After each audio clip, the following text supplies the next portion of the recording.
Welcome back to CricketNext. This is Sahil Malhotra joining you again from Pune, the MCA Stadium right behind me. And it's just one day to the game, India's fourth World Cup game versus Bangladesh. They won 3 games comprehensively, and now it will be over to game number 4, where they would hope that they would register a win and inch closer to that semi-final spot. So just coming to the business end right now, and what happened at the pre-match media interaction today, which was attended by India's bowling coach Paras Mhambrey.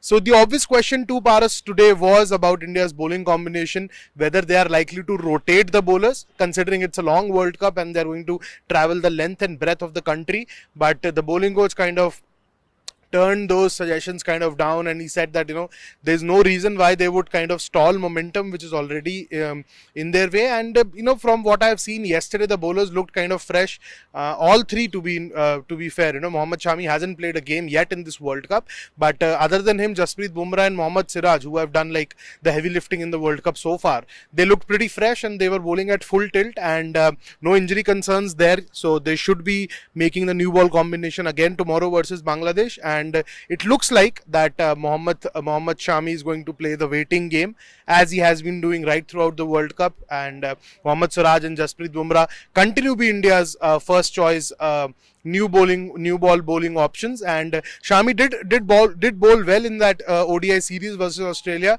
but I think the message right now to him and within the group is very clear that Jasprit Bumrah and Mohammad Siraj are going to be your frontline new ball bowlers.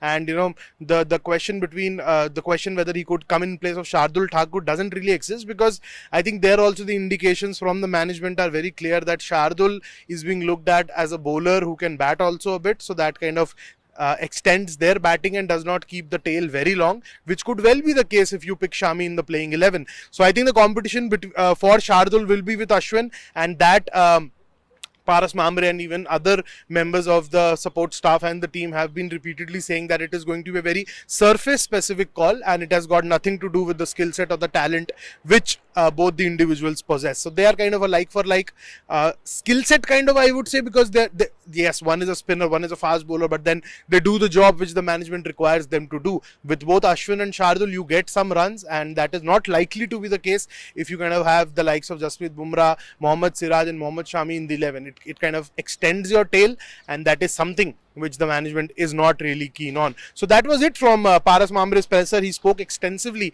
on the conversations they've had with Shami and why he's kind of kept in the loop, and he's very clear on his role and when he's going to play and when he's not going to play. So I think they are continuously having that chatter, something which Rohit Sharma has been repeatedly insisting on. So no player is left in the dark, whether it's Mohammed Shami, whether it's Ravichandran Ashwin, who did start the campaign in Chennai, bowled exceedingly well, but I think when the surface turned towards slightly flatter side, even the Delhi game was a proper batting paradise, but even the strip used for the Pakistan game in Ahmedabad, it by no means was a rank turner or a raging turner which would spin like the way Chepauk did. Yes, it was a slow surface where Kuldeep and Jadeja did give you a lot of control, but then again, it wasn't that kind of pitch where India would have gone ahead with 3 spinners, and that is likely to be the case here in Pune. It's a fresh square, fresh wicket, first game of the World Cup, first game of the season at this venue, which has hosted a lot of IPL games in the past, but then again, when it comes to World Cup, the entire square has been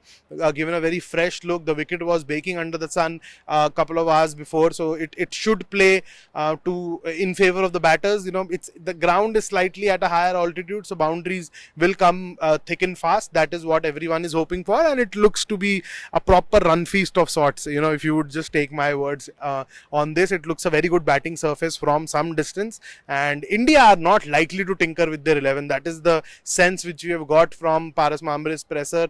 There could be a toss-up between Shardul or Ashwin, but right now even indications for that weren't really clear, and Paras Mhambrey repeatedly said that they have momentum on their side, so they don't want to alter with their combination, and all bowlers are fit right now. So they came to Pune a couple of days ago, had a good rest day before turning up for the session yesterday. Even today, from the net session, Shubman Gill, Ravindra Jadeja and Ishan Kishan were the only players out in the middle. Shubman Gill, again, there's no term called optional nets in his dictionary, because he would turn up every time he gets an opportunity to bat, and so was the case today. He had for company his good friend Ishan Kishan, who was batting in the adjacent net. First it was Ravindra Jadeja who was doing some bowling, and then it was over to the side armers and the net bowlers, and Jadeja also kind of went long and big again in the nets, and so did Shubman Gill and Ishan Kishan. So all in all, a light session for India today, and they would be looking to extend their winning streak in the World Cup against Bangladesh. And Bangladesh are expected to train under lights anytime from now. So let's see what happens during their net session. But the news from the Indian camp is that they're not likely to alter their bowling combination, at least. But with batting also, I think Paras Mhambrey was asked about Suryakumar Yadav, and he kind of did praise him a lot, saying that he's a match winner and he can kind of make life very difficult for the bowlers. But right now there is not a spot for him in this 11, and even if they consider a spot, who will he play in place of? So it's a difficult call to make, and I think that trend is likely to continue until and unless India try to rotate their players, give certain players some rest some bowlers ahead of key games. But all in all, I think Shami, 2015, he was the leader of the pack. That bowling attack featuring Umesh Yadav, Mohammed Shami, Mohit Sharma, we all remember what they did. That was one bowling attack which picked kind of 10 wickets in all the group stages, and then the only time where they didn't pick 10 wickets in that World Cup was during the semi-final defeat to Australia. Come to 2019, Mohammed Shami again was down the pecking order. Jasprit Bumrah and Bhuvneshwar Kumar were the preferred choices with the new ball, but whenever the moment opportunity came Shami's way in the game against Afghanistan, he returned with 4 wickets, including a hat-trick, ended the tournament with 14 wickets from just 4 outings, and now 2023 he's on the bench, likely to be 4th straight game. But if an opportunity comes his way, the management would hope that he recreates the magic which he did in the 2019 edition, where first game he picked up 4 wickets. So you keep watching Cricket Next, because we'll bring you more updates from ground zero. India are ready, they are battle ready, they are ready for the game against Bangladesh, and would hope that they make it 4 out of 4. Just keep getting closer to that semi-final spot. So hit the bell icon, subscribe to our YouTube channel, follow us on Facebook, Twitter and Instagram. We'll make sure that you don't miss a ball. So keep watching.